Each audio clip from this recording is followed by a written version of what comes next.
और अब इस वक्त की बड़ी खबर आपको बता दें, बसपा सुप्रीमो मायावती ने अब से कुछ ही देर पहले प्रेस कॉन्फ्रेंस की, जिसमें उन्होंने कांशी राम को भारत रत्न देने की मांग की है। बड़ी खबर आपको बता रहे हैं इस समय की मायावती ने कुछ देर पहले प्रेस कॉन्फ्रेंस की और इस प्रेस कॉन्फ्रेंस में उन्होंने कांशी राम को भारत रत्न देने की मांग की है। कांशी राम को भारत रत्न देने की मांग बसपा सुप्रीमो मायावती के द्वारा की गई है। आपको बता दें, अपनी प्रेस कॉन्फ्रेंस में बहुत सी बातें मायावती ने रखी सामने, साथ ही साथ सवाल भी उठाया था कि क्यों अब तक मोदी सरकार ने 7.25 महीने में किसी भी दलित को सम्मानित नहीं किया, अनदेखी क्यों की गई दलितों को सम्मानित करने में।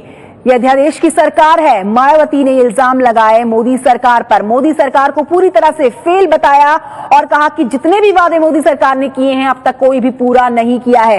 लेकिन बड़ी खबर आपको जो बता रहे हैं वो ये कि कांशी राम को भारत रत्न देने की मांग की है बीएसपी अध्यक्ष मायावती ने। एबीपी न्यूज संवाददाता पंकज झा मौजूद है और जानकारी के साथ। पंकज, मायावती कांशी राम को भारत रत्न देने की मांग कर रही है, क्या है इस पर और जानकारी?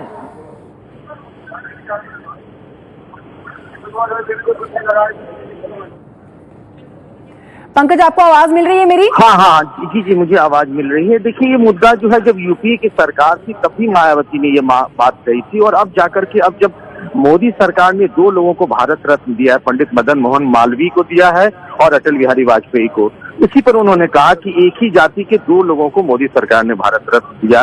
लेकिन कांशी राम जो कि बीएसपी के संस्थापक थे, उनको भारत रत्न देने की जरूरत नहीं समझी मोदी सरकार ने। तो कांशी राम के बहाने उन्होंने मोदी सरकार पर और फिर दोनों की जाति बताकर उन्होंने 2 तरफा हमला किया है मायावती ने आज। तो 2 तरफा हमला मायावती ने किया है, कांशी राम को भारत रत्न दिए जाने की मांग की है। कांशी राम को भारत रत्न दिया जाए ये मांग की है मायावती ने। बड़ी खबर बता रहे हैं, प्रेस कॉन्फ्रेंस की थी मायावती ने अब से कुछ देर पहले। इस समय केंद्र में चल रही बीजेपी की सरकार ने भी इनके साथ इसी प्रकार का पक्षपात वाला रवैया अपनाया है।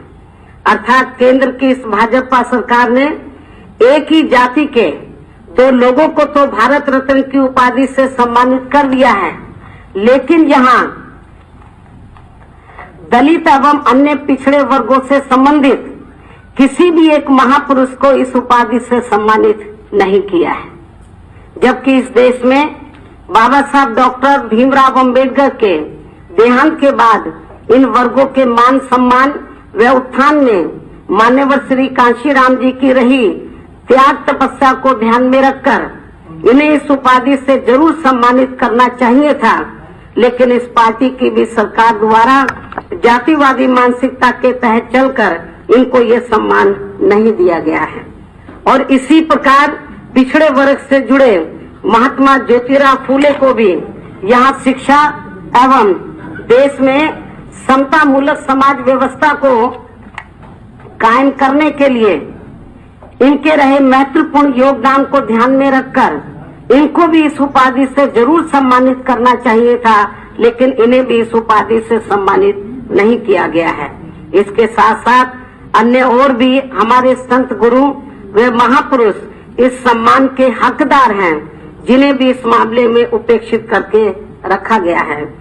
इससे खासकर यहाँ कांग्रेस पार्टी व वर्तमान में केंद्र में भाजपा के नेतृत्व में चल रही इस एनडीए सरकार का भी रवैया इन वर्गों के प्रति आज भी हमें पक्षपात एवं जातिवादी मानसिकता रखने वाला साफ नजर आता है।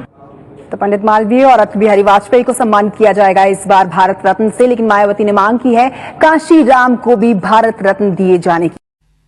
गंगा नदी पर बनने वाले पुल का नाम संत रविदास सेतु रखने का निर्णय लिया था।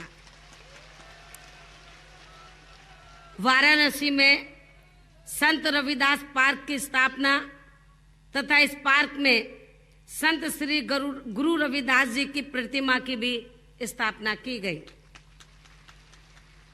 संत रविदास, गुरु संत रविदास अनुसूचित जाति जनजाति प्रशिक्षण संस्थान की स्थापना के लिए हमने 1997 में, जब मेरी पूर्व में सरकार थी, यानी कि दूसरी बार सरकार बनी थी, तो हमने संत श्री गुरु रविदास अनुसूचित जाति अनुसूचित जनजाति प्रशिक्षण संस्थान की स्थापना के लिए 55 लाख रुपए की स्वीकृति दी थी।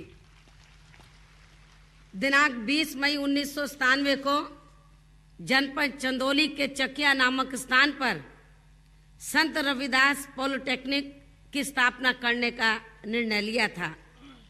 दिनांक 4 सितंबर 1997 को जनपद भदोई का नामकरण संत रविदास नगर करने का निर्णय लिया था।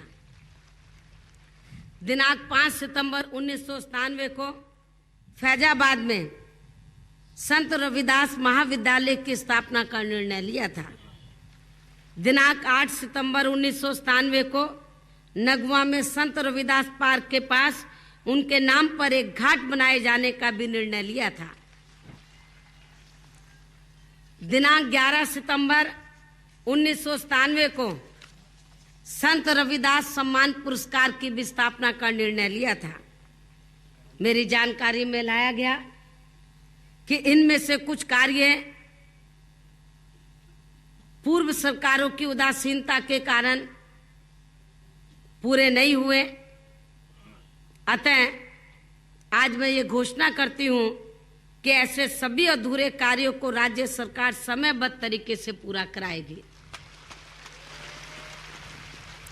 इन कार्यों को पूरा करने के लिए जितनी भी धनराशि की आवश्यकता होगी उसे राज्य सरकार आवंटित करेगी।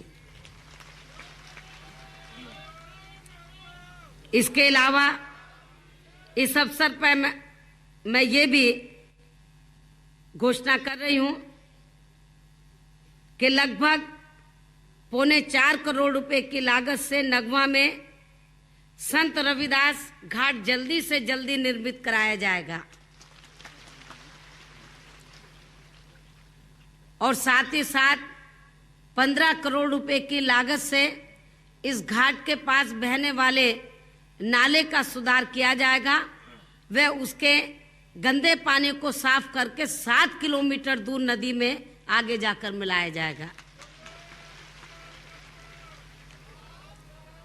आज मुझे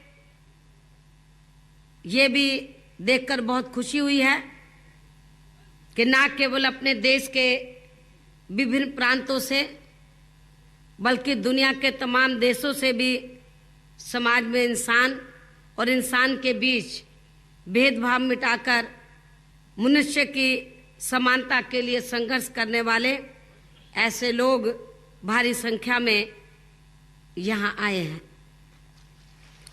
जो संत श्री गुरु रविदास जी से प्रेरणा प्राप्त करके उनके बताए हुए रास्तों पर चल रहे हैं। इसके साथ ही मैं इस भव्य आयोजन के लिए इस कार्यक्रम के आयोजकों को अपनी फिर से हार्दिक बधाई एवं शुभकामनाएं देती हूं। मैं आप सभी को आश्वस्त भी करती हूं कि संत श्री गुरु रविदास जी की स्मृति को चिरस्थायी बनाने के लिए जो भी कार्य किए जाएंगे उसमें हमारी सरकार पूरा सहयोग देगी। धन्यवाद। बोले सो निर्भय श्री गुरु रविदास महाराज की। आदरणीय गुरु प्रेमियों, सगुरु रविदास महाराज जी के पावन जयंती पर पर्व पर आज हम सभी बहुत आनंदित हुए हैं कि सगुरु रविदास महाराज जी के दरबार में अनंत प्रेमी जन देश विदेश से आए हैं, भारत के कोने कोने से प्रेमी जन आए हैं और हमारे लिए यह गर्व की बात है, हमारे लिए सम्मान की बात है कि गुरु रविदास महाराज जी के पावन दरबार में इस जयंती उत्सव पर यूपी के मुख्यमंत्री सुश्री मायावती जी बहन जी यहाँ पधारे और उन्होंने जो समय दिए उसके लिए हम बहुत आभारी हैं। और गुरु रविदास महाराज जी के नाम पर जो कार्य किए जा रहे हैं सरकार की ओर से, हम उनका हार्दिक धन्यवाद देते हैं, उनको हार्दिक धन्यवाद देते हैं। और इससे सगुरु महाराज जी के प्रेमियों को बहुत प्रसन्नता होगी और सारे विश्व में इससे बहुत सारी सत्संगत को बहुत प्यार मिलेगा, बहुत सम्मान मिलेगा।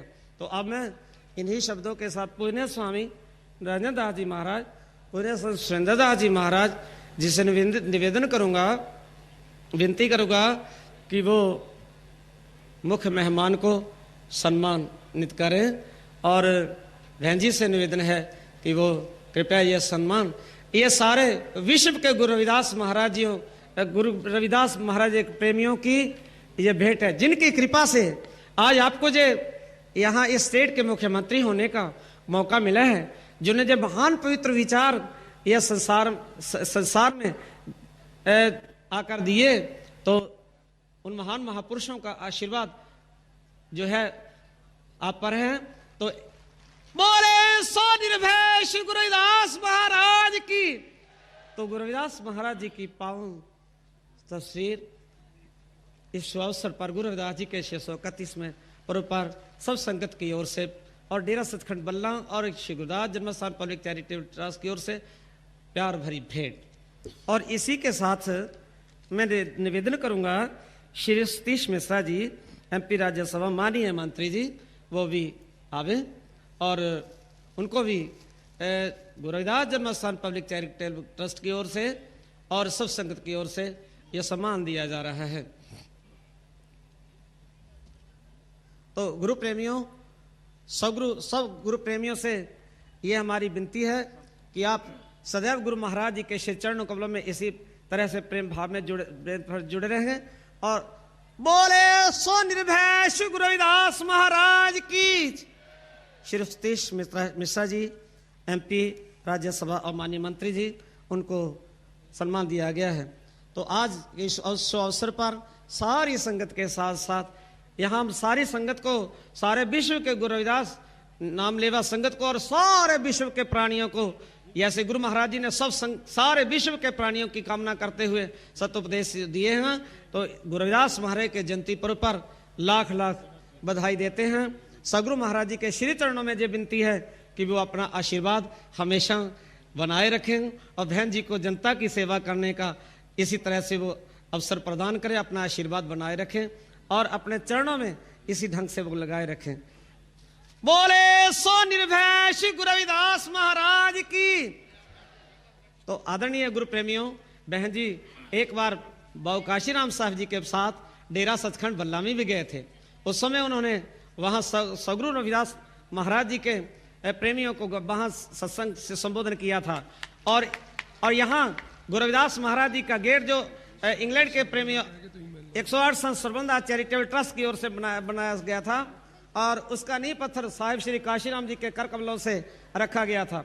और भारत के राष्ट्रपति के नारायण साहब जी जब उस गेट का उद्घाटन किए थे तो बाबू काशीराम साहब जी उस समय ये सारा आयोजन उन्हीं के माध्यम से हुआ था। बहुत